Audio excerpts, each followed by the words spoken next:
ఇంట్లో time pass కాలేదని చెప్పి అట్లా బయటకు వచ్చాను. బయటకు వస్తే మన హైదరాబాద్లో ఉన్నాయి కదా, ఎన్నిసార్లు చూసినా కూడా ప్లేసెస్ కొన్ని కొన్ని చూడాలనిపించే ప్లేసెస్. ఇప్పుడైతే ఆ ప్లేసెస్ దగ్గర వెళ్తున్నాను. ఏ స్టైల్ చూసుకుంటే నాకే ఇట్లుంటుంది, ఎవరికి రాదు. ఇది కూడా ఒక బతుకైనా. ఇగో వచ్చేసాము.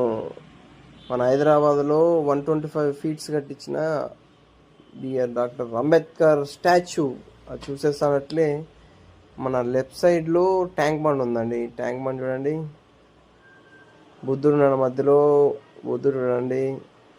అలాగే రైట్ సైడ్ చూసుకుంటే మన ఎన్టీఆర్ గార్డెన్స్ పార్క్ ఉంటుంది. ఎన్టీఆర్ గారి సమాధి ఉంటుంది ఇక్కడే. అలాగే లెఫ్ట్ సైడ్ మనం బుద్ధుడి దగ్గర పోవాలంటే అక్కడ కనపడుతున్నాయి షిప్స్. మొత్తం ఆ షిప్స్ దగ్గర ఎక్కితే వాళ్ళు బుద్ధుడి దగ్గర తీసుకొని వెళ్ళిపోతారు. అలాగే రైట్ సైడ్ మాత్రము సూపర్గా ప్లానింగ్ చేస్తున్నారు. అట్లే మన రైట్ సైడ్లో ఉన్న సచివాలయం అండి, కేసీఆర్ గారు కట్టించారు అప్పట్లో. సచివాలయం సూపర్గా ఉంటుంది. ఒక మనం బ్రిటిష్ కాలంలో చూస్తాను అట్లా పెద్ద పెద్ద బంగ్లా మాదిరి ఉంటుంది. అలాగే స్ట్రైట్ చూసుకుంటే మనకి కల్వర్ టెంపుల్ కూడా ఉంటుంది. లెఫ్ట్ సైడ్ చాలా ఉన్నాయి.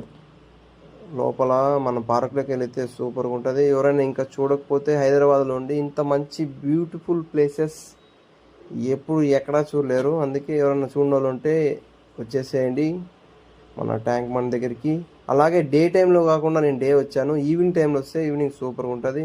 ఇంతటిదైతే చూసుకున్నారు కదా, రేపు మళ్ళీ కలుసుకుందాం. ఉంటా, బాయ్.